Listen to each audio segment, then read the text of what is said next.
Hello বন্ধুরা, আশা করি তোমরা সকলে খুব ভালো আছো। আজকের আমার রেসিপি হলো যারা ননভেজ খায় না কিন্তু মাঝে মাঝে একটু চটপটা খেতে ইচ্ছে করে তাদের জন্য। হ্যাঁ, তোমরা ঠিক ধরেছ। আমি আজকে নিয়ে চলে এসেছি তোমাদের জন্য সোয়াবিন কষা।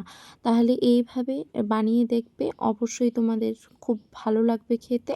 এইভাবে সোয়াবিন বানালে গেলে সবাই আঙুল চেটে খাবে। তার জন্য আমি নিয়েছি এইখানে টক দই নিয়েছি 50 গ্রামের মতন, নিয়েছি ধনেপাতা, আর নিয়েছি 4-5টা পেঁয়াজ, বড় পেঁয়াজকে এভাবে কেটে নিয়েছি, 3টে লঙ্কা, আর নিয়েছি 2টা ছোট টমেটো, আর নিয়েছিলাম রসুন। এইদিকে আমি 10 টাকা দামের 2 প্যাকেট সোয়াবিনকে নিয়েছি। এর মধ্যে আমি দিয়ে দেব উষ্ণ গরম জল।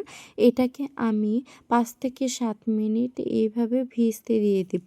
5 থেকে 7 মিনিট হয়ে গেছে। জলগুলোকে আমি ভালোভাবে নিংড়ে নিয়েছি চেপে চেপে, এবং সোয়াবিনটাকে ম্যারিনেট করার জন্য আমি 50 গ্রামের মতন যে টক দইটা নিয়েছিলাম সেটা এর মধ্যে দিয়ে দেব। আর এখানে আমি কি দিচ্ছি দেখো পরপর তোমরা। এখানে আমি হাফ টেবিল স্পুনের মতন আমি দিয়ে দিলাম এখানে হলুদ গুঁড়া, দিয়ে দিলাম 1 টেবিল স্পুনের মতন জিরা গুঁড়া, 1 টেবিল স্পুনের থেকে একটু কম দিলাম এখানে আমি ধনা গুঁড়া। দেওয়ার পরে আমি জিনিসগুলোকে ভালোভাবে এখানে মিক্স করে নেব। প্রত্যেকটা জিনিসকে ভালোভাবে এখানে আমাকে মিক্স করে নিতে হবে, না হলে কী হবে, গোটা গোটা জায়গায় জায়গায় থেকে যাবে। দেখে বুঝতে পারছো মিক্স করা হয়ে গেছে। এখানে আমি দিয়ে দিলাম স্বাদ অনুযায়ী লবণ। তোমরা তোমাদের পরিমাণ অনুযায়ী তোমরা এখানে লবণ ব্যবহার করবে, এবং সেটাকে দিয়েও ভালোভাবে এখানে আমাকে মিক্স করে নিতে হবে। এটা মিক্স করা হয়ে গেলে আমি এটাকে 10 থেকে 15 মিনিটের জন্য রেখে দেব। এদিকে আমি কড়াইকে গরম হতে দিয়ে দিয়েছি। কড়াই গরম হয়ে গেলে এর মধ্যে আমি দিয়ে দিব 3 টেবিল স্পুনের মতন তেল। তোমরা চাইলে গেলে এখানে সাদা তেলও ব্যবহার করতে পারো, কিন্তু সরষের তেলে রান্নাটা করলে বেশি ভালো লাগে। আর দিয়ে দিলাম 2টো এরকম মাঝারি সাইজের তেজপাতা, দিয়ে দিলাম দারচিনি। 2টো দারচিনিকে আমি এভাবে ভেঙে দিয়ে দিয়েছি, এবং তারপরে ভালোভাবে এগুলোকে নেড়ে চেড়ে নিতে হবে। কেটে রাখা পেঁয়াজগুলো আমি পরপর দিয়ে দিলাম, দিয়ে ভালোভাবে আমাকে এখানে নেড়ে চেড়ে নিতে হবে। আর এই সময় হিটটাকে অবশ্যই লো করে রাখবে, বেশি হিট দেবে না, না হলে সঙ্গে সঙ্গে জিনিসগুলো জ্বলে যাবে। এইভাবে দেওয়ার পরে কিছুক্ষণ নাড়াচাড়া করতে হবে 2 থেকে 3 মিনিট। তারপর আমি দিয়ে দিলাম এর মধ্যে রসুন। যে রসুনের কোয়াগুলো আমি ছুটিয়ে রেখেছিলাম সেই রসুনগুলো আমি এর মধ্যে দিয়ে দিব, এবং প্রত্যেকটা জিনিসকে ভালোভাবে নেড়ে চেড়ে নেব। ধৈর্য সহকারে একটু দেখবে, তাহলে পরপর জিনিসগুলো বুঝতে পারবে, আর তোমাদের রান্নাও খেতে খুব সুন্দর হবে। আমি এখানে দিয়ে দিলাম স্বাদ অনুযায়ী লবণ, দিয়ে দিলাম হলুদ। তারপরে জিনিসগুলোকে ভালোভাবে এখানে আবার আমাকে মিক্স করে নিতে হবে, হ্যাঁ, হিটটাকে লো করে রেখেই।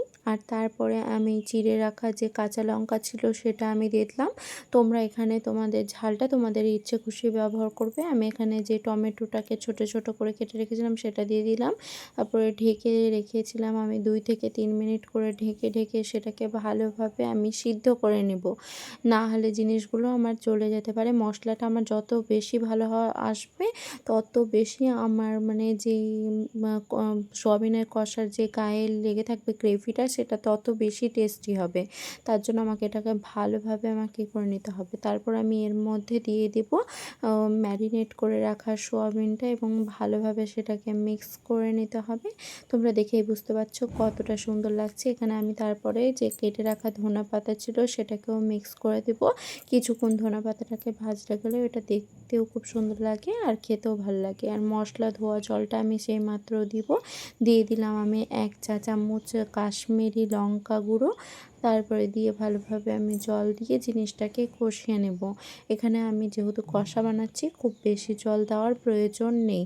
তারপরে ঢেকে ঢেকে আমি এটাকে 5 মিনিট পর পর এটাকে ভালোভাবে চেক করে নেব আর নেড়ে চেড়ে নেব। এইভাবে আমি কিছুক্ষণ দেখব, যতক্ষণ না পর্যন্ত জলটা টেনে নেয় ততক্ষণ পর্যন্ত আমি এইভাবে নাড়তে চাড়তে থাকবো। জিনিসগুলো দেখেই বুঝতে পারছো দেখে কতটা টেস্টি লাগছে। আমার ফাইনাল রেসিপির লুক দেখো কতটা আকর্ষণীয় লাগছে, গ্রেভিগুলোও মাখা মাখা লাগছে। এইভাবে রান্নাটা ট্রাই করে দেখবে, তোমাদের অবশ্যই খেতে ভালো লাগবে, এবং তোমরা খেয়ে আমাকে কমেন্ট করে জানাবে তোমাদের রেসিপিটা কেমন লেগেছে। থ্যাংক ইউ বন্ধুরা।